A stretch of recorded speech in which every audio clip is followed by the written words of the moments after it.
AP తిరుమలలో భక్తుల రద్దీ కంటిన్యూ అవుతోంది. వారం రోజులుగా రికార్డు స్థాయిలో స్వామివారి దర్శనానికి తరలి వస్తున్నారు భక్తులు. శ్రీవారి సర్వదర్శనానికి 30 గంటల వరకు పడుతోంది. వైకుంఠం క్యూ కాంప్లెక్స్, నారాయణగిరి ఉద్యానవనాలు నిండిపోయాయి. శిలాతోరణం దాటి బాటగంగమ్మ ఆలయం వరకు క్యూ లైన్లు కనిపిస్తున్నాయి. నిన్న ఒక్కరోజే 97,561 మంది భక్తులు స్వామివారిని దర్శించుకున్నారు. ఈ ఏడాది ఇదే అత్యధికమని ప్రకటించింది టీటీడీ. అలాగే 57,780 మంది భక్తులు స్వామివారికి తలనీలాలు సమర్పించారు. పెరుగుతున్న రద్దీకి అనుగుణంగా ఏర్పాట్లు చేస్తుంది టీటీడీ. క్యూ లైన్లు, అన్నప్రసాద కేంద్రాలు, వసతి కేంద్రాల్లో ఎలాంటి ఇబ్బందులు కలగకుండా చర్యలు చేపట్టింది.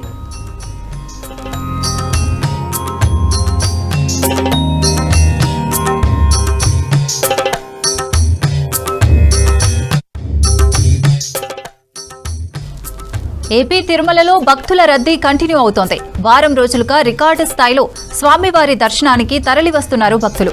శ్రీవారి సర్వదర్శనానికి 30 గంటల వరకు పడుతోంది.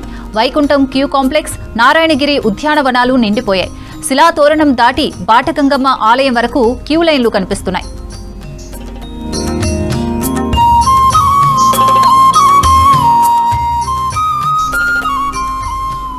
నిన్న ఒక్కరోజే 97,561 మంది భక్తులు స్వామివారిని దర్శించుకున్నారు.